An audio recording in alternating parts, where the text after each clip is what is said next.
Plus one studio Delhi में आपका स्वागत है। हमारा आज का डेली पॉडकास्ट सभी 12 राशियों के राशिफल फोरकास्ट पर आधारित है। शुरू करने से पहले मैं आप सभी दर्शकों से अनुरोध करता हूं कि हमारे प्लस वन चैनल को लाइक, सब्सक्राइब और शेयर जरूर करें। और हाँ, बेल आइकॉन दबाना मत भूलिए ताकि हमारे नए एपिसोड्स आपसे कभी मिस ना हो। आज का विषय थोड़ा अलग है और बेहद दिलचस्प है। 24 नवंबर 2025 यानी आने वाले सोमवार का राशिफल। नमस्कार। ये तो मजेदार होने वाला है। हमारे हाथ जो दस्तावेज लगा है वो अंक सूत्र डिकोड योर डेस्टिनी ने प्लस वन यूट्यूब चैनल के दर्शकों के लिए तैयार किया है। लेकिन हम यहाँ सिर्फ ये नहीं बताएंगे कि मेष राशि वालों को क्या पहनना है या वृषभ वालों को क्या खाना है। हमारी कोशिश है इन भविष्यवाणियों के पीछे छिपे जो बड़े पैटर्न्स हैं उनको समझने की। बिल्कुल। प्यार, करियर और सेहत को लेकर जो सलाह दी गई है, क्या वो आज के समाज के बारे में कुछ बताती है? चलिए इसी की गहराई में उतरते हैं। हाँ बिल्कुल। और ये देखना हमेशा आकर्षक होता है कि ज्योतिष जैसी एक इतनी पुरानी विद्या, प्राचीन विद्या, हाँ, वो आज की हमारी जो मॉडर्न चिंताएं हैं उन्हें कैसे एड्रेस करती है। ऑफिस का स्ट्रेस, रिश्तों में बातचीत की कमी, मेंटल पीस की तलाश। सही।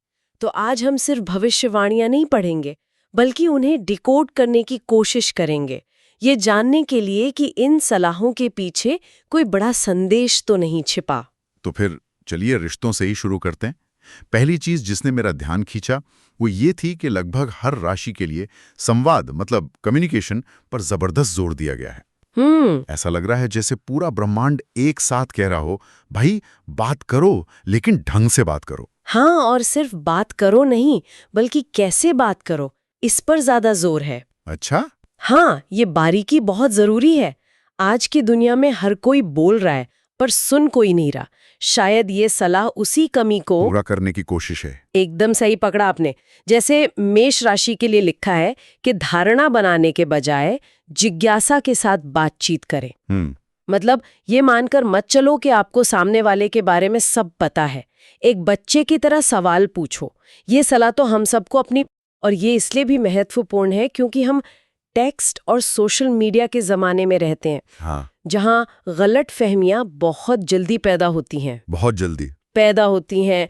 एक इमोजी का मतलब कुछ और निकाल लिया जाता है, एक छोटे से जवाब को नाराजगी समझ लिया जाता है। सही बात है। जिज्ञासा से बात करना उस शोर को कम कर देता है। और ये देखिए, मिथुन और धनु राशि के लिए कहा गया है कि बौद्धिक अनुकूलता मतलब इंटेलेक्चुअल कंपैटिबिलिटी शारीरिक आकर्षण से ज्यादा जरूरी है।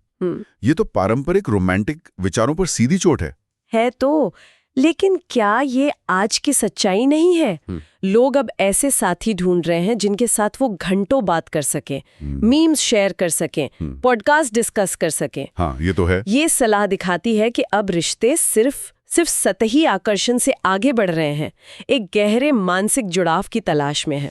एक चीज ने मुझे सच में चौंका दिया। मिथुन राशि के लिए खास तौर पर लिखा है कि टेक्स्ट संदेशों का विशेष महत्व होगा। मतलब क्या ज्योतिष अब हमारे व्हाट्सएप चैट और डीएम भी पढ़ रहा है? ये कितना मॉडर्न हो गया है। ये दिलचस्प है। लेकिन क्या ये सलाह रिश्तों को और ज्यादा सतही बनाने का जोखिम नहीं उठाती? मतलब जहां हम गहरी बातचीत के बजाय इमोजी और छोटे छोटे टेक्स्ट पर निर्भर रहने लगते हैं। ये एक बहुत अच्छा सवाल है। शायद इसका मतलब ये नहीं कि सिर्फ टेक्स्ट पर ही रिश्ता चले। हो सकता है इसका मतलब ये हो कि आज के दिन शब्दों का चुनाव बहुत ध्यान से करना होगा, क्योंकि एक छोटा सा टेक्स्ट भी बड़ा असर डाल सकता है। अच्छा भी और बुरा भी। हाँ, और कर्क और वृश्चिक जैसी जो इमोशनल राशियां हैं उनके लिए तो साफ साफ भावनात्मक ईमानदारी की बात की गई है। बिल्कुल। उनके लिए सलाह है कि अपनी भावनाओं को छिपाओ मत, खुलकर जाहिर करो। तो अगर हम इन सबको जोड़कर देखें, जिज्ञासा से सुनना, बौद्धिक जुड़ाव और भावनात्मक ईमानदारी, तो ये एक ऐसे रिश्ते की तस्वीर बनाता है जो बहुत मजबूत और सार्थक हो। ये स्वाइप राइट कल्चर के दौर में एक लॉन्ग टर्म टिकाऊ रिश्ते का ब्लूप्रिंट जैसा लगता है। और ये सिर्फ सिंगल लोगों के लिए नहीं है। वृषभ और तुला राशि वालों को जो शायद पहले से ही रिश्ते में हैं, हाँ, उनके लिए उन्हें भविष्य के सपनों पर चर्चा करने की सलाह दी गई है। और ये बहुत जरूरी है।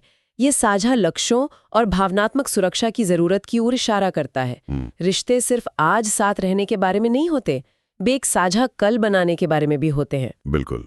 तो रिश्तों का सार ये है कि बातचीत गहरी हो, ईमानदार हो और दो तरफा हो। में भी काम करता है क्योंकि करियर सेक्शन में मुझे कुछ बिल्कुल अलग और हैरान करने वाली सलाह मिली। क्या मिला आपको? लगभग हर राशि को जबरदस्ती का बॉस बनने या आगे आगे भागने के बजाय सहयोग और टीम वर्क पर ध्यान देने को कहा गया है।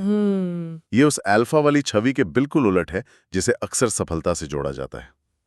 जैसे मेष राशि जो अपनी नेतृत्व क्षमता के लिए जानी जाती है, उसे कहा गया है कि मीटिंग में बोलने से ज्यादा सुने।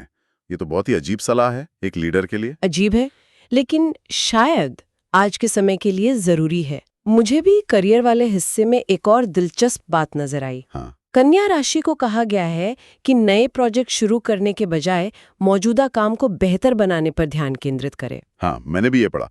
लेकिन रुकिए, क्या ये सलाह हमें रिस्क लेने से नहीं रोक रही? इनोवेशन तो तभी होता है जब हम कुछ नया शुरू करते हैं। हो सकता है। क्या ये हमें सेफ खेलने को नहीं कह रहा? या फिर इसका एक दूसरा मतलब भी हो सकता है। शायद ये कह रहा है कि लगातार नई चीजों के पीछे भागने के बजाय कभी-कभी रुककर जो आपके पास है उसे मजबूत करना ज्यादा जरूरी है। एक कमजोर नींव पर एक बड़ी इमारत नहीं बना सकते। बिल्कुल। ये शायद मास्टरी पर फोकस करने की बात है, न कि सिर्फ एक्टिविटी पर। ये एक अच्छा दृष्टिकोण है। और सिंह राशि जिन्हें हम स्वाभाविक लीडर मानते हैं, हाँ, उनके लिए भी अकेले आगे बढ़ने की बजाय टीम को प्रेरित करने की सलाह दी गई है। तो संदेश साफ है, मैं नहीं, हम। तो सवाल यह है कि ऐसा क्यों हो रहा है? मुझे लगता है कि ये आजकल के ऑफिस कल्चर को दिखाता है। अब वो जमाना गया जब एक बॉस ऑर्डर देता था और सब चुपचाप काम करते थे। आज की सबसे सफल कंपनियां वो हैं जहां टीम वर्क होता है, जहां आइडिया कहीं से भी आ सकता है, चाहे वो इंटर्न हो या सीईओ। सही। ये राशिफल उसी बदलाव को पकड़ रहा है। एक अच्छा लीडर अब वो नहीं जो हुक्म चलाए, बल्कि वो है जो अपनी टीम के लिए रास्ता बनाए और उन्हें आगे बढ़ने के लिए प्रेरित करे। और इसी से जुड़ी एक और बात बार बार सामने आई, मेंटरिंग। मेष, मिथुन और मकर राशि वालों को साफ तौर पर अपने से जूनियर सहकर्मियों का मार्गदर्शन करने की सलाह दी गई है। और ये बहुत महत्वपूर्ण है। ये दिखाता है कि सफलता को अब सिर्फ व्यक्तिगत उपलब्धि के तौर पर नहीं देखा जा रहा। असली सफलता तब है जब आप दूसरों को भी आगे बढ़ने में मदद करें। ज्ञान बांटने की बात। हाँ, ये ज्ञान बांटने और एक विरासत बनाने की बात है, न कि सिर्फ अपनी कुर्सी बचाने की। ये एक ज्यादा सहयोगी और कम प्रतिस्पर्धी माहौल की तस्वीर पेश करता है। तो मतलब काम की दुनिया में संदेश है, बॉस मत बनो, एक अच्छा टीम प्लेयर और गाइड बनो। ये सब सुनने में तो बहुत अच्छा लगता है, एक सहयोगी, कम तनाव वाला वर्क प्लेस। लेकिन हकीकत अक्सर इसके उलट होती है। हाँ, और शायद इसीलिए स्वास्थ्य वाले हिस्से में खुद पर नरमी बरतने पर इतना ज्यादा जोर दिया गया है। नरमी से आपका क्या मतलब है? मतलब ये कि कहीं भी नो पेन नो गेन वाली बात नहीं है। जैसे मेष राशि जो मंगल ग्रह से जुड़ी है और ऊर्जा से भरपूर होती है, उसे हाई इंटेंसिटी वर्कआउट के बजाय योग या वॉकिंग मेडिटेशन की सलाह दी गई है। और सिंह राशि के लिए कहा गया है कि ऐसे व्यायाम करें जो मजेदार लगें, ना कि एक सजा, जैसे नाचना या कोई खेल खेलना। ये उस सोच से बहुत बड़ा बदलाव है जिसके साथ हम में से कई लोग बड़े हुए हैं। बिल्कुल। कि कसरत का मतलब ही है खुद को थकाना और सजा देना। ये व्यायाम को एक उत्सव की तरह देखने की बात है, जो आप अपने शरीर के लिए करते हैं, उसके खिलाफ नहीं। बिल्कुल।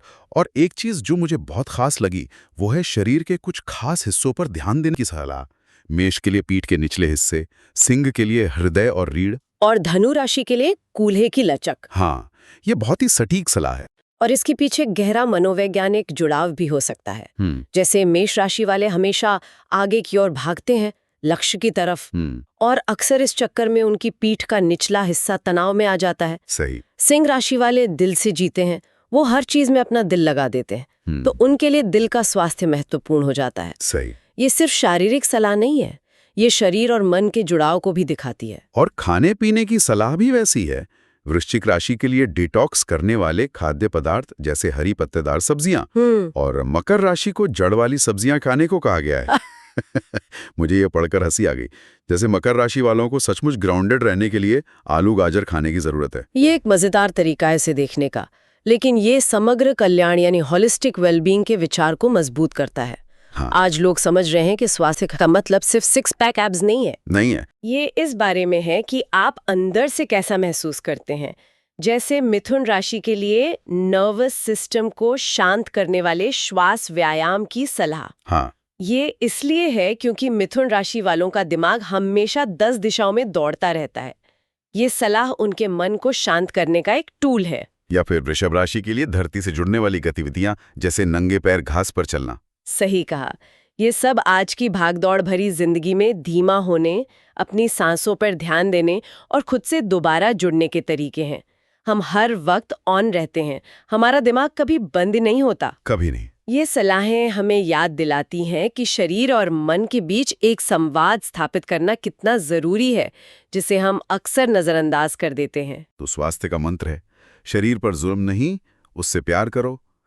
तो हमने रिश्तों में संवाद, काम में सहयोग और सेहत में नरमी की बात की। ये सब एक आंतरिक संतुलन बनाने की बातें हैं। लेकिन फिर ये राशिफल हमें कुछ बाहरी चीजों के बारे में बताता है, रंग, क्रिस्टल, मंत्र। चलिए अब इस सबसे दिलचस्प और शायद सबसे रहस्यमय हिस्से पर आते हैं, उपाय। हाँ, ये हमेशा से ज्योतिष का सबसे आकर्षक हिस्सा रहा है। यहाँ जो उपाय बताए गए हैं वे बहुत अनोखे और विशिष्ट हैं। जैसे रंगों की बात करें तो मेष के लिए गहरा नीला, सिंह के लिए नारंगी या सुनहरा और तुला के लिए हल्का गुलाबी। फिर क्रिस्टल हैं, वृषभ के लिए रोज क्वार्ट्ज, सिंह के लिए सिट्रीन, वृश्चिक के लिए ऑब्सिडियन। ये सिर्फ पत्थर नहीं है, इनके साथ एक खास ऊर्जा और इरादा जुड़ा हुआ है। आपने चंदन की अगरबत्ती वाली समानता पर ध्यान दिया? हाँ, आपने भी पकड़ लिया। वृषभ, मिथुन, कन्या, तुला, वृश्चिक, कुंभ, मीन, 7 से ज्यादा राशियों को चंदन की सुगंध इस्तेमाल करने को कहा गया है। कमाल है। ऐसा लगता है जैसे चंदन आज के दिन की ब्रह्मांडी सुगंध है। और मंत्रों में भी एक पैटर्न है। मेष और मीन, जो राशि चक्र की पहली और आखिरी राशियां हैं, हाँ, दोनों को ओम नमः शिवाय का 21 बार जाप करने की सलाह दी गई है, जैसे एक चक्र पूरा हो रहा हो। बिल्कुल। लेकिन जो चीज मुझे सबसे ज्यादा हैरान करती है वो है इन उपायों की सटीकता। जैसे वृषभ राशि के लिए लिखा है कि शाम 4 बजे पूर्व की ओर मुंह करके चाय पिएं, या कुंभ के लिए दोपहर 3 से 4 बजे के बीच ध्यान करें। मेरा सवाल यह है कि शाम के 4 बजे ही क्यों, पूर्व दिशा ही क्यों? क्या इससे सच में कोई फर्क पड़ता है? ये एक वाजिब सवाल है। देखिए, अगर हम इसके मनोवैज्ञानिक असर को समझें तो शायद क्यों उतना जरूरी नहीं है जितना कैसे। हो सकता है इसका शाब्दिक रूप से कोई जादुई असर ना हो। तो फिर? लेकिन जब आप एक अनिश्चित दुनिया में ऐसा कोई काम करते हैं जो आपके नियंत्रण में है, जैसे एक खास समय पर एक खास दिशा में बैठकर चाय पीना, तो ये आपको नियंत्रण और स्थिरता का एहसास देता है। तो आप कह रही हैं कि ये एक तरह का प्लेसिबो है? प्लेसिबो शायद सही शब्द ना हो, मैं इसे एक फोकस बो कहना पसंद करूंगी। फोकस बो? हाँ, ये आपके इरादे को, आपकी ऊर्जा को एक जगह केंद्रित करने का एक जरिया है। जब आप उस एक कप चाय के लिए 5 मिनट निकालते हैं, दुनिया की सारी चिंताओं को छोड़कर, तो आप असल में खुद को एक माइंडफुलनेस ब्रेक दे रहे होते हैं। वो समय और दिशा उस साधारण से काम को एक खास अनुष्ठान, एक रिचुअल बना देती है। और अनुष्ठान हमें वर्तमान में जीने में मदद करते हैं। बिल्कुल। जब एक सिंह राशि का व्यक्ति सुनहरा रंग पहनता है तो हो सकता है कि वो रंग उसे आत्मविश्वास का एहसास दिलाए और वो अपनी प्रेजेंटेशन ज्यादा अच्छे से दे पाए। तो क्या रंग ने काम किया या आत्मविश्वास ने? और क्या इस बात से फर्क पड़ता है जब तक कि नतीजा अच्छा हो? ये उपाय हमें अपने इरादों के प्रति ज्यादा जागरूक और सचेत बनाते हैं। तो कुल मिलाकर आज की इस गहरी पड़ताल से जो मुख्य बातें निकलकर सामने आई हैं वो एक दूसरे से जुड़ी हुई हैं। रिश्तों में गहरी और ईमानदार बातचीत, काम की जगह पर तानाशाही की बजाय सहयोग की भावना, और स्वास्थ्य के लिए सख्ती की जगह एक सौम्य और प्यार भरा नजरिया। ये तीनों मिलकर एक ज्यादा संतुलित और सामंजस्यपूर्ण जीवन की तस्वीर बनाते हैं। हाँ, ये एक बहुत ही समग्र दृष्टिकोण है जो जीवन के हर पहलू को छूता है। और मैं इस श्रोत के अंतिम वाक्य को पढ़ना चाहूंगा जो शायद आज की पूरी चर्चा का सार है। ग्रह दिशा दिखाते हैं लेकिन मंजिल हमेशा आपके कर्म तय करते हैं। ज्योतिष एक गाइड है, एक जीपीएस की तरह, लेकिन गाड़ी तो हमें खुद ही चलानी है, अपने फैसलों और कर्मों से। हाँ, बहुत खूबसूरत बात है। और मैं श्रोताओं के लिए एक अंतिम विचार छोड़ना चाहूंगी। ये सोचना दिलचस्प है कि इस एक खास दिन 24 नवंबर 2025 के लिए सितारे लगभग सभी को थोड़ा और दयालु होने, ज्यादा सुनने और मिलकर काम करने की सलाह क्यों दे रहे हैं। ये एक बहुत ही खास तरह का संदेश है जो हर किसी के लिए है। ये एक बड़ा सवाल है क्योंकि ये सलाहें किसी एक राशि के लिए नहीं बल्कि एक सामूहिक चेतना के लिए लगती हैं। और इसी से जुड़ा मेरा अंतिम सवाल ये है, क्या ये कोई ब्रह्मांडीय निर्देश है जो हमें एक खास दिशा में ले जाने की कोशिश कर रहा है, या फिर क्या ये सिर्फ इस बात का प्रतिबिंब है कि समाज के रूप में इस समय हमें सबसे ज्यादा क्या सुनने और अपनाने की जरूरत है? इसका जवाब शायद हर किसी को अपने अंदर खोजना होगा। तो दोस्तों, आज का हमारा राशिफल यहीं समाप्त होता है। उम्मीद है आपको यह +1 स्टूडियो का डेली पॉडकास्ट पसंद आया होगा। अगर आपको हमारी प्रस्तुति अच्छी लगी हो तो इसे लाइक, शेयर और सब्सक्राइब जरूर करें। और हाँ, बेल आइकॉन दबाना मत भूलिए ताकि हर नए राशिफल एपिसोड की जानकारी आपको सबसे पहले मिले। कल फिर मिलेंगे एक नए दिन और नई भविष्यवाणियों के साथ। धन्यवाद और आपका दिन शुभ हो। The zodiac forecasts provided by +1 are based on general astrological interpretations. These insights are meant for informational and entertainment purposes only. Personal experiences may vary.